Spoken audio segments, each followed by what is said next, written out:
Seorang ulama pendiri Nahdlatul Ulama atau NU, yaitu organisasi kemasyarakatan terbesar di Indonesia. Beliau merupakan pendiri pesantren Tebu Ireng di Jawa Timur.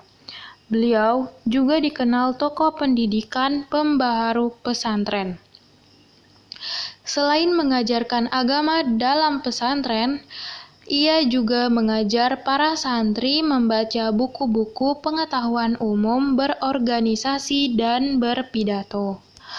Kiai Haji Muhammad Hasyim Asy'ari lahir pada tanggal 14 Februari 1871 di Tambakrejo, Jombang, Jawa Timur.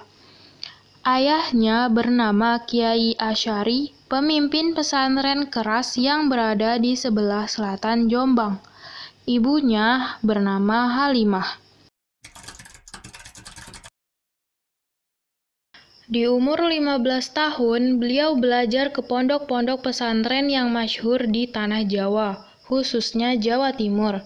Di antaranya Pondok Pesantren Wonorejo di Jombang, Pondok Pesantren Wonokoyo di Probolinggo, Pondok Pesantren Trenggilis di Surabaya, Pondok Pesantren Langitan di Tuban, dan Pondok Pesantren Bangkalan di Madura. Setelah 5 tahun menuntut ilmu, beliau pergi ke Tanah Suci Mekah untuk beribadah dan memperdalam ilmu agamanya.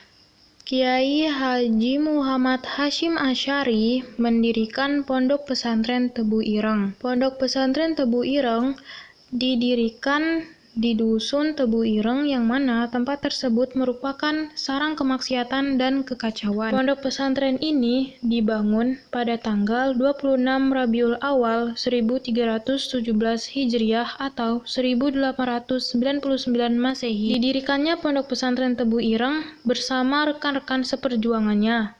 Segala kesulitan dan ancaman pihak-pihak yang benci terhadap penyiaran pendidikan Islam di Tebu Ireng dapat diatasi.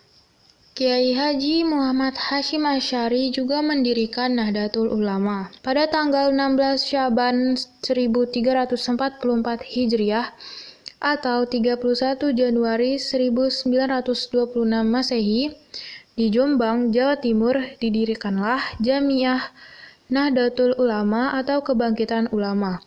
Bersama Kiai Haji Bisri Syamsuri, Kiai Haji Wahab Hasbullah, dan ulama-ulama besar lainnya, dengan azas dan tujuannya. Memegang dengan teguh pada salah satu dari mazhab 4, yaitu Imam Muhammad bin Idris Asy-Syafi'i, Imam Malik bin Anas, Imam Abu Hanifah An-Nu'am, dan Ahmad bin Hambali. Dan juga mengerjakan apa saja yang menjadikan kemaslahatan agama Islam. Kiai Haji Hasyim Asy'ari terpilih menjadi Rois Akbar NU, sebuah gelar sehingga kini tidak seorang pun menyandangnya. Beliau juga menyusun kanun asasi, peraturan dasar NU yang mengembangkan faham ahli sunnah wal jamaah. Kiai Haji Muhammad Hasyim Asy'ari juga merupakan pejuang kemerdekaan. Peran Kiai Haji Muhammad Hasyim Asy'ari tidak hanya terbatas pada bidang keilmuan dan keagamaan, melainkan juga dalam bidang sosial dan kebangsaan. Beliau terlibat secara aktif dalam perjuangan membebaskan bangsa dari penjajah Belanda. Beliau pernah didatangi Belanda yang memberikan bintang emas dan perak tanda kehormatan, tapi beliau menolaknya. Beliau juga menorehkan lembaran dalam tinta emas pada lembaran perjuangan bangsa dan negara Republik Indonesia, yaitu resolusi jihad yang difatwakan pada tanggal 22 Oktober 1945 di Surabaya, dikenal dengan Hari Pahlawan Nasional.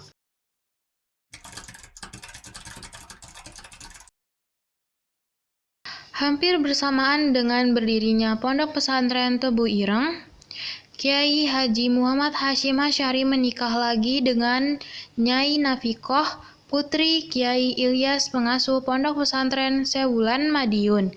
Dari perkawinan ini Kiai Hasyim dikaruniai 10 putra dan putri. Jelang akhir tahun 1930, Kiai Haji Hasyim Asy'ari menikah kembali dengan Nyai Masruroh, putri Kiai Hasan, pengasuh Pondok Pesantren Kampurejo, Kecamatan Paguk, Kediri.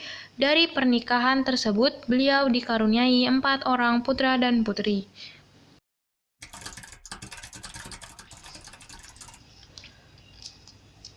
Karya kitab klasik. Peninggalan lain yang sangat berharga adalah sejumlah kitab yang beliau tulis di sela-sela kehidupan beliau di dalam mendidik santri, mengayomi ribuan umat, membela dan memperjuangkan bumi pertiwi dari penjajahan.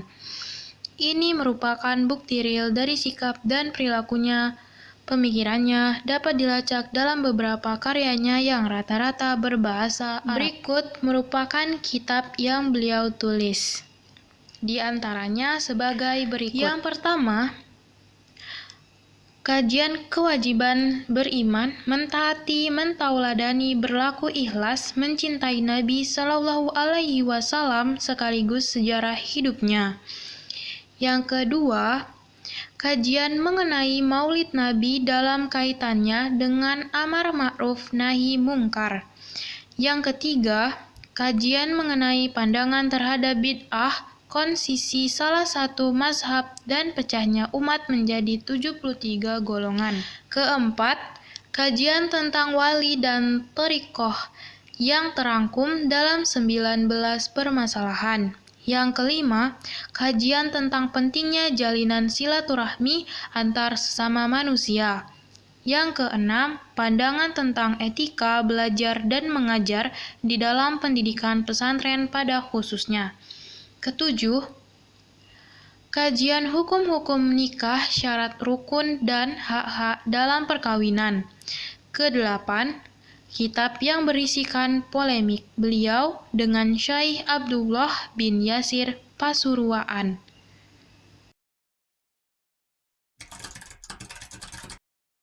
Adab dan ilmu. Kita lebih membutuhkan adab meskipun sedikit dibandingkan ilmu sekalipun banyak.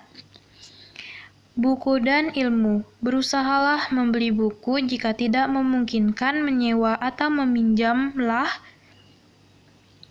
sebab itulah cara memperoleh pengetahuan atau ilmu.